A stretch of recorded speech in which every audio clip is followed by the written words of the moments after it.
Hello friends, welcome back to your own channel beginners point. और मैं हूँ श्रुति आपके साथ और हम देख रहे हैं क्लास 9 मैथ्स का एक्सरसाइज 1.6 का क्वेश्चन फर्स्ट, जिसमें हमें सिर्फ वैल्यूज़ को फाइंड आउट करना है। जैसे पहला हमें दिया गया है 64 के पावर में 1/2 दिया हुआ है, तो 1/2 है अगर पावर में, तो हमें ऐसा कोई नंबर देखना है कि 64 जिसकी स्क्वायर हो, राइट क्योंकि स्क्वायर अगर किसी नंबर का हम लिखेंगे मतलब ऊपर 2 आएगा एंड देन उनके पावर में 1/2 है, राइट जैसे कोई भी नंबर है। तो आपको इसके लिए सिर्फ हमें इस एक्सरसाइज के लिए आपको क्यूब रूट्स और स्क्वायर रूट्स का याद रखना बहुत ज़रूरी है। तो 64 जैसे कि स्क्वायर है 8 का, तो यहाँ पर अगर मैं 64 की जगह 8 का स्क्वायर लिखूँ तो चल जाएगा, और फिर उसके पावर में 1/2 है, राइट 1/2 तो है, तो 64 को मैंने 8 का स्क्वायर कर दिया, रेस्ट टू पावर 1/2, जिसमें 2 और 2 क्या हो जाएंगे, कैंसिल हो जाएंगे। तो यहाँ बचेगा 8 raised to the power 1, that is 8। तो इसका आंसर आएगा 8।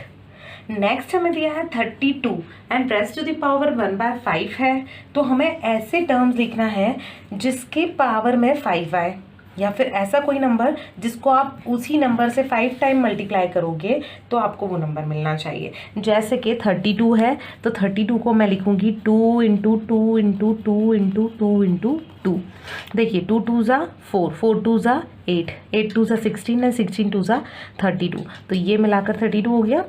तो मैं यहाँ पर अगर 32 के जगह 2 टू दी पावर 5 लिख दूँ तो चलेगा, क्योंकि 5 टाइम्स 2 को मल्टीप्लाई करती हूँ तो 32 मिलता है। तो 2 टू दी पावर 5 और रेस्ट टू पावर 1/5 है, जिसमें 5 और 5 अगेन कट जाएगा, तो यहाँ बचेगा 2 to the power 1, that is 2।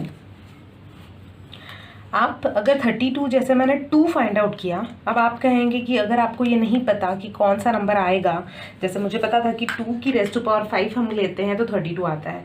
अगर आपको नहीं पता तो आप इसको प्राइम फैक्टराइजेशन के थ्रू भी कर सकते हैं, जैसे मैं यहाँ करके दिखाती हूँ आपको। 32 है, 32 को 2 से डिवाइड करूँगी तो आएगा 16, अगेन 2 से करने पर 8, अगेन 2 से करने पर 4, अगेन 2 से करने पर 2 एंड अगेन 2 से करने पर 1, 1 2 3 4 5, तो 2 टू दी पावर 5 मतलब 32 ही होता है। नेक्स्ट हमें दिया है 125 और रेस्ट टू पावर 1/3 है। आप चाहें तो 25 को भी प्राइम फैक्टराइजेशन कर लीजिए, तो आपको ऐसा नंबर मिल जाएगा जिसको 3 बार उसी नंबर से मल्टीप्लाई करेंगे तो 125 आ जाए। मतलब किसका क्यूब है 125। तो जैसे मुझे पता है ये 5 का है, तो हम यहाँ लिख सकते हैं 5 इंटू 5 इंटू 5 मतलब 125 होता है। तो मैं ऐसे लिख दूँ 5 रेस्ट टू पावर 3 का रेस्ट टू पावर 1/3, राइट 5 का क्यूब मतलब 125 और उसके रेस्ट टू पावर में 1/3 है, तो 3 और 3 कैंसिल हो गया, that is 5 raised to power 1, that is 5, right. इसको प्राइम फैक्टराइजेशन से बताती हूँ करके। 125 यहाँ था, 125 को 5 से करते हैं तो कितना आ जाएगा 25, अगेन 25 को 5 से करते हैं तो आएगा 5, और अगेन 5 को 5 से करेंगे तो आएगा 1। तो ये कितने बार आ गया 5 इंटू 5 इंटू 5, दैट इज़ 5 का क्यूब, और इसीलिए मैंने यहाँ पर 125 की जगह 5 का क्यूब लिखा है। तो इस तरह से क्वेश्चन नंबर फर्स्ट जो था 1.6 का वो हमने यहाँ कंप्लीट किया है। फर्दर क्वेश्चंस को हम अपने अगले वीडियो में कवर करेंगे। Thank you so much, thanks a lot.